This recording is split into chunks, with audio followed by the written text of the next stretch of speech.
So today we shall try to go further about the vector space, subspace and all that. In that now basis is a very prime theme. So again I think that if you go through the literature, you just need to apply common sense. The things are quite simple. If you don't apply common sense, it would be found to be too much complicated. So there is a theme of span.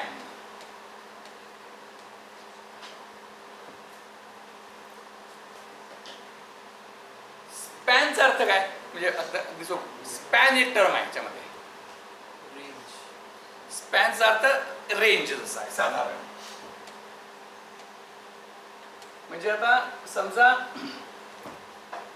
दोन vector दिले, दोन vector, तर त्या दोन vector पासून म्हणजे त्या दोन व्हेक्टरच्या लिनियर कॉम्बिनेशननं त्या दोन व्हेक्टरच्या लिनियर कॉम्बिनेशननं जे काही तयार होईल means it is set of all vectors which are generated by linear combination of those two vectors.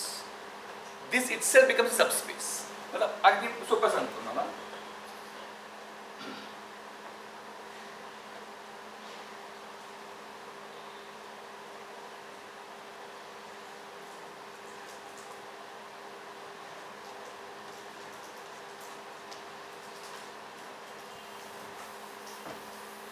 Span, मग linear independence, everything is very closely connected, quite simple. तर त्यामध्ये अगदी सोपं घेऊया.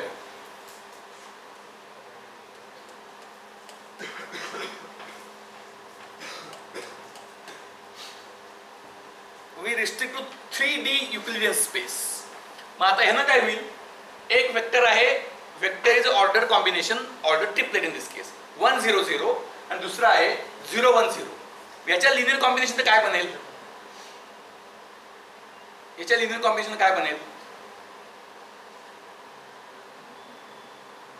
एनी लिनियर कॉम्बिनेशन विल, याचं कसंही मी जर लिनियर कॉम्बिनेशन केलं, I will always be in this plane. मी ह्याच्या बाहेर येऊ शकणार नाही. Right? So I can say that this plane is span of these two vectors. This plane is span of these two vectors. आता हे अगदी काय सोपं झालं. आता मी अजून घेतो. आता काय येईल सांगा.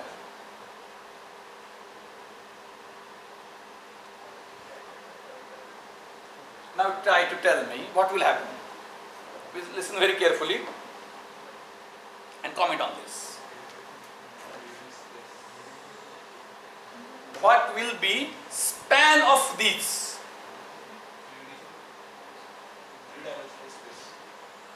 Will it cover entire?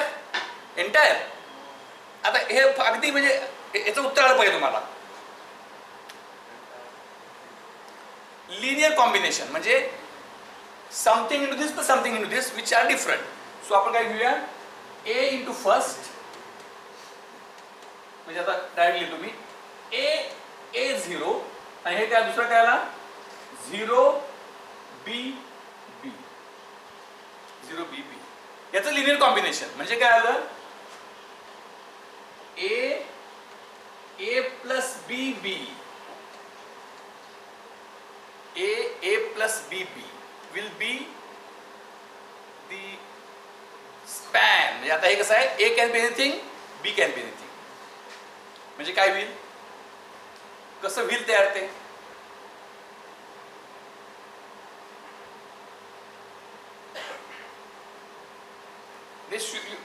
Four dimension सोडा ते काय याच्या पलीकडचं, पण हे त्याला व्हिज्युअलाइज करता आलं पाहिजे.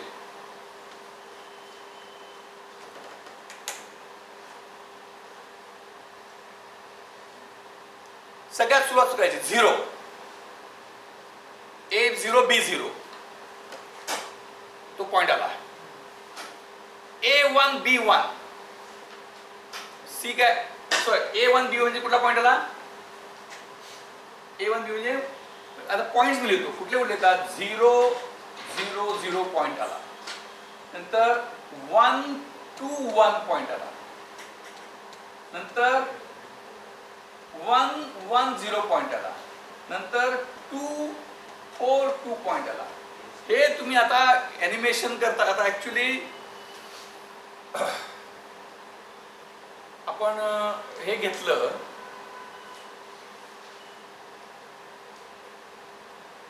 पूर्वी पुस्तकं होती, अगदी पूर्वी पुस्तक पण जेव्हा प्रिंटिंग टेक्नॉलॉजी नव्हती तेव्हा लिहिलं जायचं, पण ते मिळणं अवघड होतं. पाठ केलं असायचं ते बोलायचं सारखं. लिहिल्याची कॉपी तशी इतकी इझी नव्हती. दिस व्हेरी केअरफुल. लर्निंग टीचिंगमध्ये काय काय बदल होऊ शकतात, पण पाठ मध्ये करता यायचं एकाकडून दुसऱ्याला. नंतर लिहायचं आलं, मग प्रिंटिंग आलं, मग झेरॉक्स, आता काय सगळंच झालंय. तसं मग ऑडिओ व्हिज्युअल मीडियम. आता पुढचं हे काय आहे टीचिंग लर्निंग पासून 3D व्हर्च्युअल रियालिटी. म्हणजे आता इथं छोटा छोटा पिक्चर आलता 30 वर्षापूर्वी, त्याला वेगळ्या पद्धतीनं हे केलं होतं. आता ह्याच्यावर मी 3D इफेक्ट करू शकतो तयार, पण आणखी काही काळानंतर असं होईल की मी इथं आहे म्हणजे माहीत नाही आता कसं होईल ते, की अशा प्रकारे म्हणजे आता बघा, विचार करून बघा. हे असतात असे एक फिक्शन होऊ शकतं. असे धुळीचे कण आहेत पूर्ण आपल्या जिथं आपण आहोत तिथं असे धुळीचे कण आहेत, आणि लाईट येतो एकाकडनं दुसरीकडे येतो, तर ते कण चमकता दिसतात तुम्हाला वेगवेगळ्या प्रकारे. लक्षात आलं का? आपण इथंच आहे. तसं असं 3D होईल का? म्हणजे आता मला काय सांगायचं यातनं, तर यातनं मला हे प्लेन आहे, हे 0 0 0 1 2 1 1 1 0 हे पॉइंट्स एका, म्हणजे हे जे दोन आहे हे दोन आहे. मगाशी सोपं होतं 1 0 0 0 1 0, त्यामुळे तुम्हाला लगेच हे प्लेन नजरेसमोर येत होतं. आता हे दोन पॉइंट्स आहेत, ह्या दोन पॉइंट्सनं एंटायर व्हॉल्यूम स्पॅन होत नाही, तर एक प्लेन स्पॅन होतं. ते कुठलं प्लेन आहे? तर ते प्लेन माझ्या डोळ्यासमोर चटकन उभं राहत नाही. म्हणजे हे चॅलेंज आहे. तू ते प्लेन विचार करलास, हॅलो अरे व्हिज्युअलाइज प्लेन, मग अटेंडन्स, मग काय अटेंडन्स किती वेळ लागतो? तू काय करायला इकडे अरे व्हिज्युअलाइज करायचं आहे, खाली बघू नका. तर ते म्हणजे हे मोठं आव्हान आहे की कसं व्हिज्युअलाइज करायचं. मग आणि काही काय होईल की तुम्ही इथंच आहे, म्हणजे ते अशा प्रकारचं ते असेल की तुम्हाला त्याचं हार म्हणून उपयोगायचं नाही. म्हणजे जसे आता याच्यावर हे LEDs आहेत, LED स्क्रीन आहे, तसे पॉईंट सगळीकडे आहेत. तिथं काही इलेक्ट्रिकच्या कुठल्या तरी पद्धतीनं ते रंग म्हणजे असं तुम्हाला तुम्ही इथं आहे तुम्हाला ते प्लेन असं दिसेल. लक्षात आहे का? ते प्लेन आता तुम्हाला लाईन दिसते याच्यावर. 2D मध्ये काय आहे, लाईन दिसते पण तू प्लेन दिसत नाही. तसं दाखवते किती तुम्ही आता ॲनिमेशन करता, पण तो शेवटी ॲनिमेशन किती जरी केलं तर ते लिमिटेशन्स आहेत. ॲक्च्युअल 3D ऑगमेंटेड आणि व्हर्च्युअल रियालिटीमध्ये ॲक्च्युअल 3D जे आहे ते असं प्लेन तुम्हाला दिसलं पाहिजे. Is it right? It is called a span. आता एका वेक्टर स्पॅन कसा असणार? एका वेक्टर स्पॅन एकच वेक्टर आहे, ह्याचा स्पॅन कसा येईल तो लक्षात येतो पटकन. लाईन येते ती, एका वेक्टर स्पॅन लाईन येते. मग आता ह्या ते थोडस आता कदाचित सोपं होतं बा. आता ह्या वेक्टर स्पॅन कसा येईल? 0 1 1 चा स्पॅन कसा येईल? ही लाईन अशी आली पहिली. 0 1 1 कसा येईल? ही लाईन कशी असेल? 0 आहे अशी. लक्षात आहे का? याला मी ओरिजिन म्हटलं. X Y Z अशी लाईन. ही लाईन बरोबर, ही लाईन आली आणि ती लाईन कशी आहे? अशी आहे. ह्या दोन्ही लाईन्स म्हणजे this line and this line will form a plane. ते असं प्लेन असेल. Plane is to be visualized. Is it right? That kind of plane that would be. तर हे स्पॅनिंग आहे. आता लिनियर इंडिपेंडन्स हा कसा आपण हे करतो? तुला झालेला आहे बऱ्याचदा लिनियर इंडिपेंडन्स. कसा करतो आपण?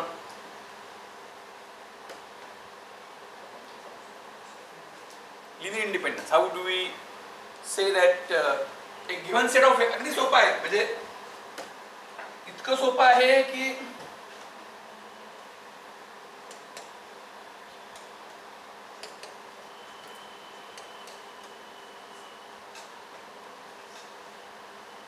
V1 to Vn हा लिनियरली डिपेंडेंट आणि इंडिपेंडेंट हुडकायचं. कसं करता येतं? कसं हुडकता येतं?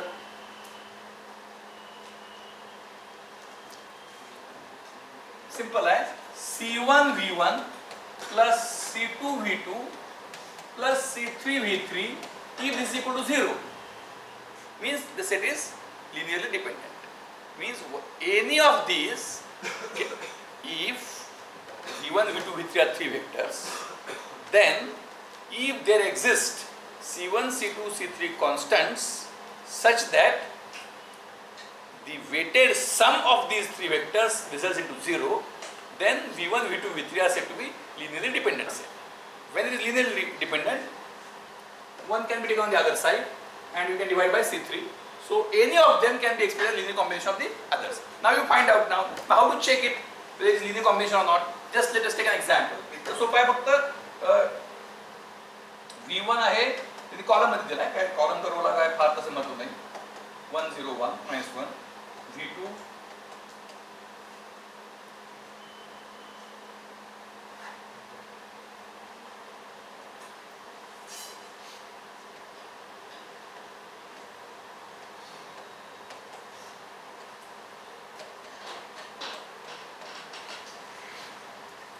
now find out whether they are linearly dependent or independent. How will you find out?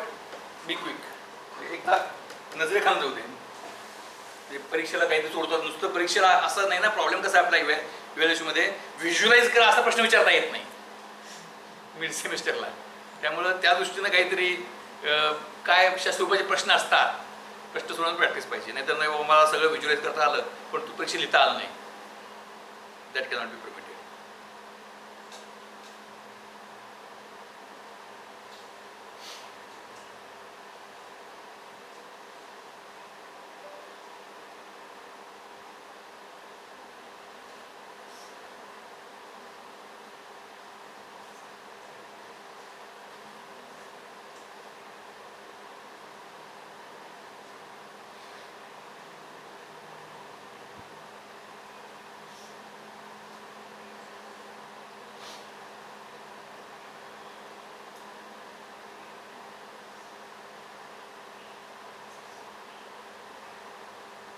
काय what is answer?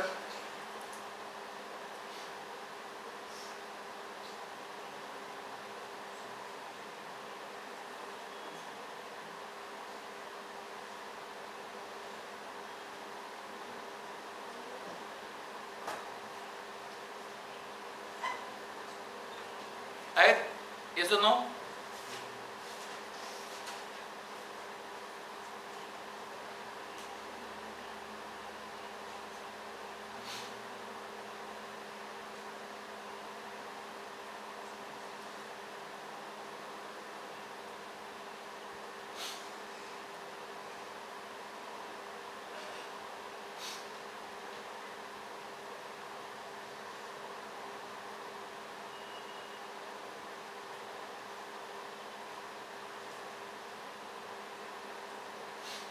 Yes or no?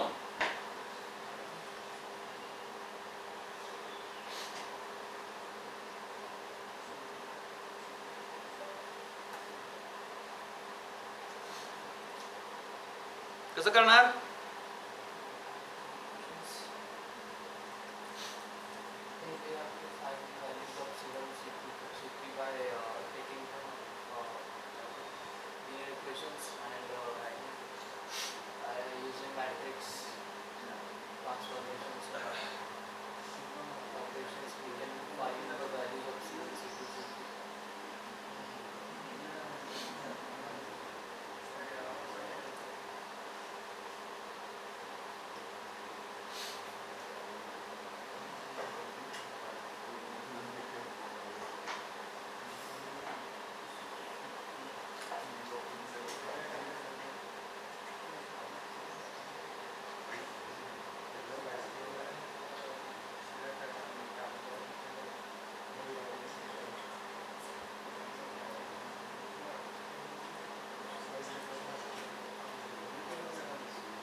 Yes और नो? अरे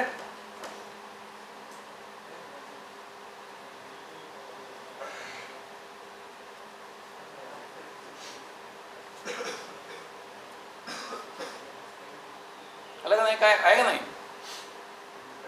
हां इंडिपेंडेंट आहे कसं आहे ते?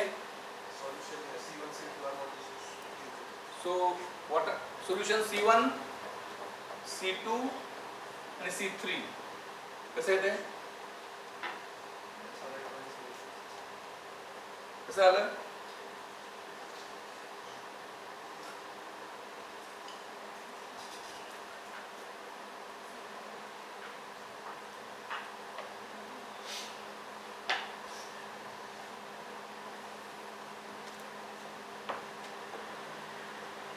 अजून सोपं करता येतं का? हे सोपं कसं करता येईल? म्हणजे कॉमन सेन्स वापरू, स्टँडर्ड सोडून देऊ, कॉमन उत्तर आलं? बरं आता उत्तर आलं नसेल तर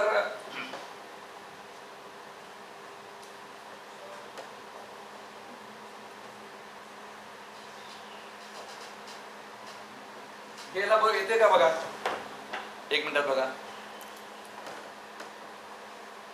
-3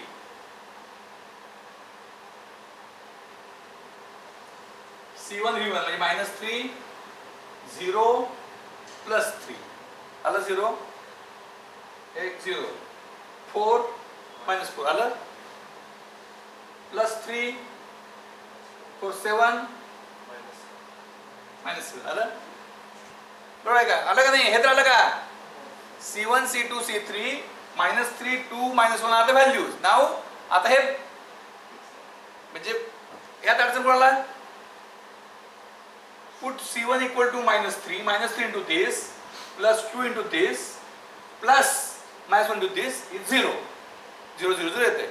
आता सोल्युशन बरोबर आहे ते कुणी पण चेक करून बघू शकतो, ते काय सोपी गोष्ट आहे. आता काढणार कसं फक्त?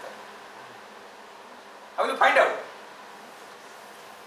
अरे आलं पाहिजे, रॉकेट सायन्स नाही काय. आले कोणाला तरी?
कसं काढायचं?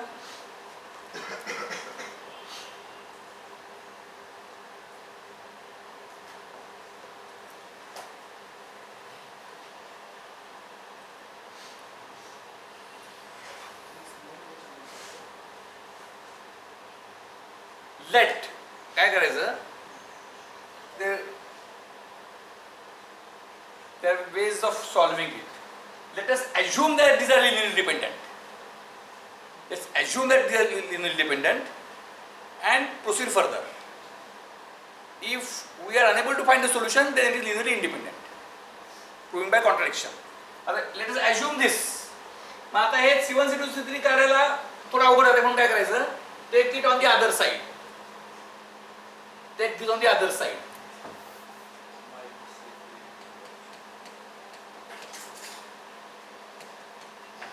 Right? आणि सोपं करायचं. Divide this by on the other side. So काय येईल? इथे काय येणार? Minus C1 upon minus C3. तर म्हणतो A1 काय अडचण आहे, A1 V1 plus A2 V2 equal to V3. A1 V1 plus A2 V2 equal to V3. बरोबर आहे. मग आता काय करणार, सॉल्व. मग हे कसं काढणार, A1 A2 कसं, आता आणि सोपं केलं मी. हे कसं काढणार, कसं सोपं, एकदम पटकन झालं पाहिजे.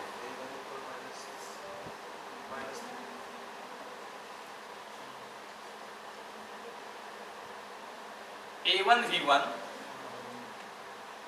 Plus A2 V2 equal to V3.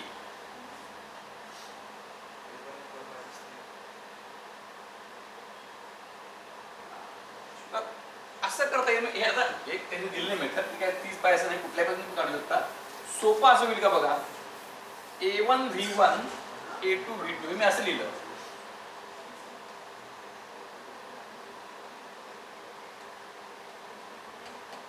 A1 आहे A2 आहे, V1 आहे V2 आहे.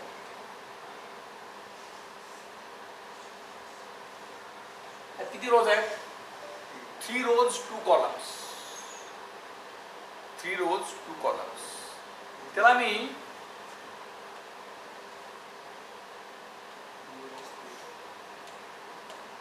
काही चालेल,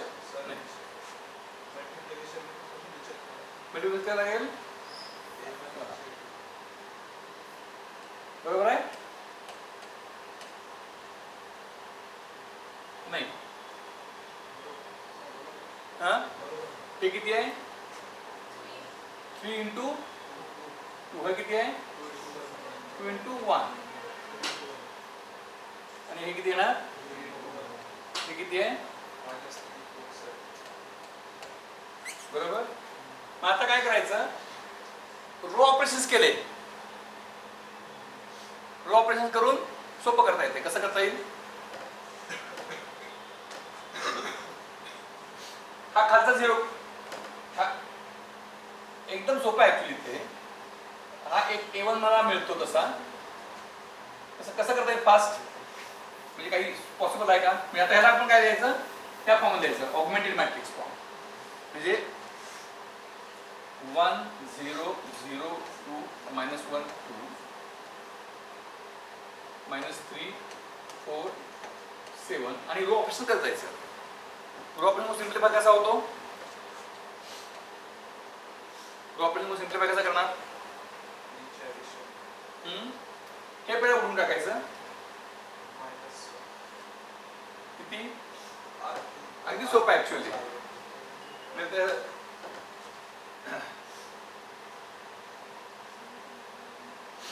हा सोपा असा होतो. पहिला काय करणार, हाफ R2, काय गरज नाही पण हाफ R2 इथेच लिहित जातो. हाफ R2 केल्यानंतर काय होतंय,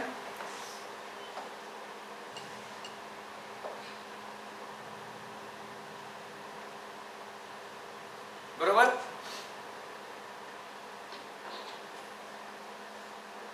इथे उत्तर आलंच आहे, हे 0 करायची गरज पण नाही ऍक्च्युली. हे म्हणजे हे काय येतं, A1 आहे आणि हे A2 आहे. A1 किती, हे करायचं तर करा. हे कसं करणार, ह्यामध्ये यात ऍड करायचा. ऍड केला की काय होतो, हा 0 होतो, हा किती होतो 4 होतो, हा 4 झाला. आणि यातनं 2 टाइम्स हा सबट्रॅक्ट करा, किंवा आधी केला असता तरी चाललं असतं. तो सबट्रॅक्ट केला की हा 0 हा 0 कन्सिस्टंट आहे. हे पण महत्वाचं आहे. हे नुसतं याच्यावरून उपयोग होत नाही का, 7 नसतं, हे पण आवश्यक आहे.